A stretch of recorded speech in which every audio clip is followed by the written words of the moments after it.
Hey, salut à tous, moi je viens du point mondial relais et j'ai reçu un colis, je m'y attendais pas. Et vous non plus, vous allez voir. Parce qu'on avait dit que, souvenez-vous, par un Ludo, il a débarrassé tous ces trucs, il a envoyé les lipos, les machins, ça fait longtemps qu'il a envoyé des voitures et des trucs qui en font des étagères. Et j'arrive chez Mondial Relais et il me donne ce colis là. Un bon petit 5-6 kilos par là, 8 kilos. Et expéditeur par un Ludo. Alors là, Ludo, il va falloir m'expliquer ce que tu traficotes dans ta cave.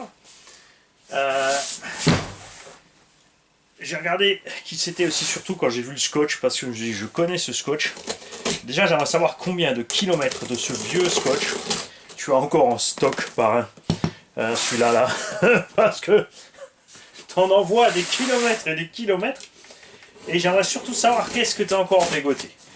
Là, tu vas oser me dire que tu as acheté des trucs entre temps et que finalement tu as encore changé d'avis. Hein? Je ne sais pas. Hein, j'ai pas la moindre idée de ce qu'il nous a mis. Il m'a pas prévenu l'animal, il m'a pas prévenu. Qu'est-ce qu'il nous a mis là-dedans? Alors, déjà, nous avons de la lipo WS Line 7250C. Alors avec ces lipos, on a tous avec le temps les mêmes problèmes. Donc les boîtiers qui sont très fragiles, qui cassent relativement vite. Une fois que le boîtier est endommagé, évidemment c'est un problème de garantie. Rien n'est en vue pour changer quoi que ce soit à ce niveau-là. Durer dans le temps, c'est assez aléatoire. C'est vrai que... alors moi j'étais content avec. Ouais, c'est toujours pareil, ça dépend du setup lequel tu mets. Si tu tires fort dessus, tu déglingues toutes les lipos. Mais alors les 4S ça va bien. C'est surtout les 6S en fait. On a beaucoup de... Nous ici vraiment on en a roulé beaucoup de 6S, les 4800. On était très contents. C'est vrai que la première année ça s'est bien passé. Et après par contre, on a constaté que les résistances à l'intérieur montent vite. On avait souvent aussi le problème justement, surtout, c'est que pas toute la lipo était foutue, c'est une cellule qui merdait plus vite que les autres. Et ça c'est un peu dommage. Mais bon, globalement on est content quand même. Le rapport qualité-prix pour moi est toujours viable. Et comme dit après, c'est à toi de faire un setup aussi où tu tires pas une tonne sur le matos. Une paire de Genseis Black 5800. Ils ont fait étonnamment longtemps ces lipos. J'étais pas super content avec par rapport au bashing. Pas les 40C mais les bashing 50C. Par contre là, c'est vrai que les coques étaient super balèzes. Le problème c'est que contrairement au S-Line que tu peux faire sortir là, tu peux faire sortir ton câble des deux côtés. Donc tu peux mettre dans plein d'engins. Il a eu aussi la bonne idée de faire séparer les câbles pour ceux qui ont les velcro en long. Donc en long, en travers, comme ça, tu peux les monter quasiment partout ces lipos. Celle-là, t'es coincé. Si tu les couches, tu coinces le câble. Si tu entailles le boîtier, bah, de toute façon plus de garantie, puis tu as un risque de taille derrière, donc il faut faire gaffe. Tu es obligé de les mettre dans des engins où ça rentre absolument debout. Tu peux pas mettre de sangle en long, tu peux que mettre des fixations en travers sur ces lipos. Ou si tu as la place de coucher et mettre en long, mais là justement avec les câbles ça devient chaud. Alors, il y a plein de bacs où ça rentre. Team Asso, Nord, tout ça ont le petit décrochement de côté. Team Magic aussi pour laisser sortir le petit câble en bas. Donc ça passe.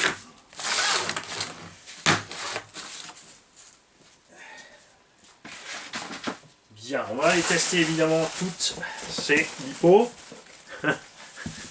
Par un Ludo qui est fan d'acheter des roues à tir à rigot. Je comprends, hein. J'ai le même. Donc on a encore des petites roues en hexa de 12 pour MT1 à 10. Ça par exemple c'est des roues. Vraiment sur le groupe ça posait la question. C'est pas de la super qualité. Mais sur un Rustler 4x4 ça irait très bien. C'est relativement souple, ça ballonne donc pour les figures ça sera cool. 2-3S avec le moteur et le rapport d'origine ça ira très bien. C'est super léger donc les carnants ne souffriront pas. Et t'as quand même une bonne traction avec ça. Dans les virages ça va être plus chaud. Hein. Ça va se casser peut-être plus la figure parce que c'est plus mou. Mais après, il faut savoir ce que tu veux faire avec ton engin. Si tu veux un engin hyper efficace et machin, t'achètes pas un Rustler 4x4, tu prends un Buggy, un 8ème. Qui en plus est au même prix. C'est bien là où ça coince. Oh, nous en a mis partout, tonton. Pas un. Une FS GT3C, donc celle avec normalement la lipo dedans, rechargeable.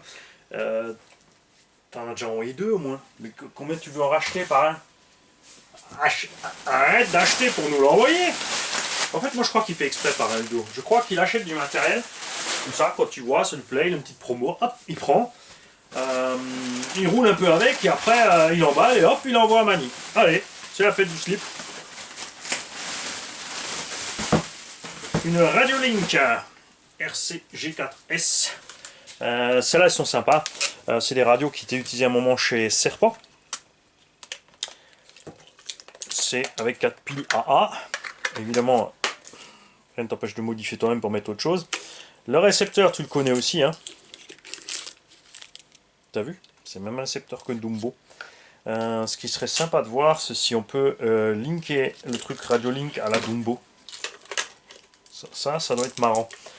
T'as un minimum de réglage là-dessus, j'aime bien.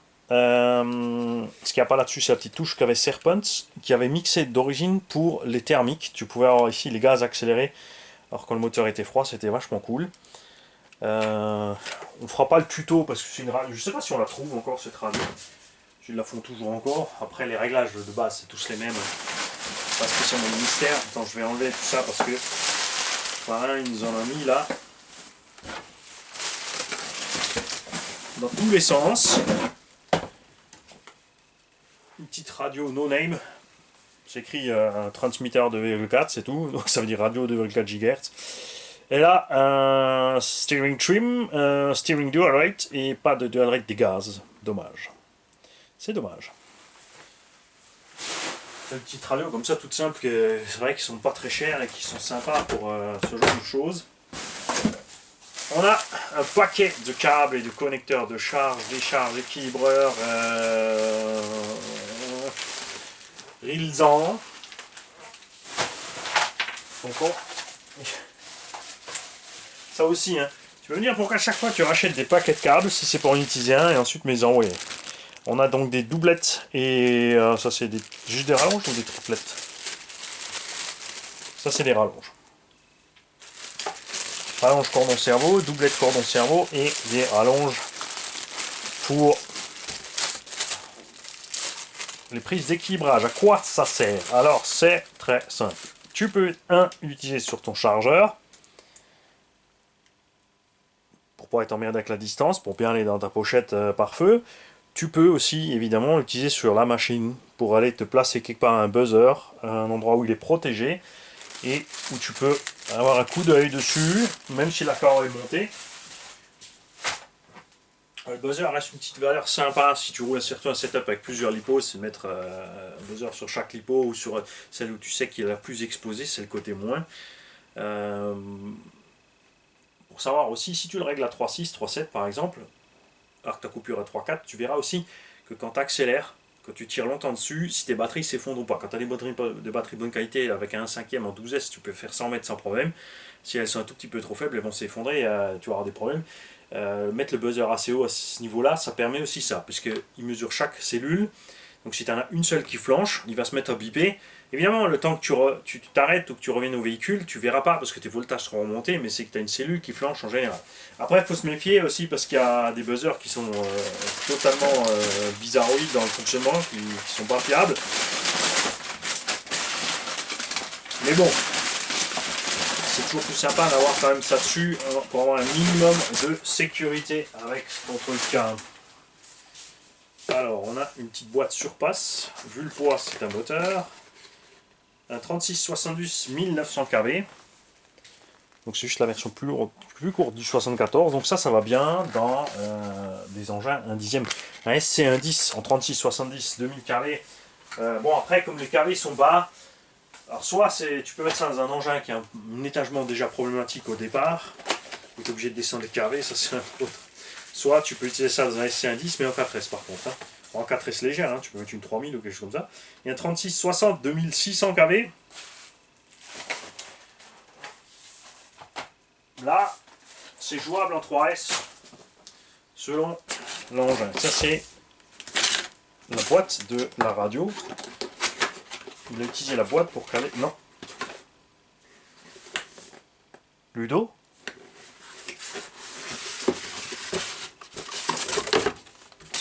Eh ben Ludo, il a une deuxième RG4. Mais non. Ah, t'as un fou. C'est ça. T'avais acheté un lot, t'as fait ton vanille. Il va quand même falloir que tu m'expliques. Hein. Parce que là, c'est clair que tu fais exprès. Donc, nous avons 3 radios complètes et une 4e qui n'a pas de récepteur. Pourquoi? Parce qu'il y a le véhicule qui va avec. Vous allez reconnaître cette construction, c'est un FS Racing. Alors, c'est des châssis pas terribles, hein. Sont pas chers. Beaucoup rebadgés chez Conrad et plein d'autres trucs comme ça. Là, il y a même le combo, c'est carrément ZD Racing. Alors, est-ce que c'est, tu as acheté l'engin complet ZD, c'est du FS, c'est du Really, tu nous diras ce que c'est à la base. Conrad rebadge beaucoup ses châssis, c'est pas terrible. C'est bien avec un petit charbon et rien de violent. Ensuite, ça va pas. Regarde le cardan par exemple. Je sais que tonton parrain ne roule pas sauvage, pourtant le cardan comme il s'est plié parce que c'est du matos, c'est du beurre. Hein. Le châssis flex dans tous les sens, ça tape dans la transmission centrale. Couronne plastique, bon il y a un slipper mais il n'y a pas de protection dessus donc ça foire vite. Alors attention, normalement d'origine ici il y a une platine rouge et je crois qu'il y a un cache. Donc si Parrain fait ça, c'est que au moment de ce crash qui a causé ça, peut-être le châssis a plié, ça a plié tout le reste avec. De toute façon tu le vois, il est un peu déformé, tu as peut-être fait la pièce un peu court Parrain je crois. Ça tire un peu le châssis comme ça.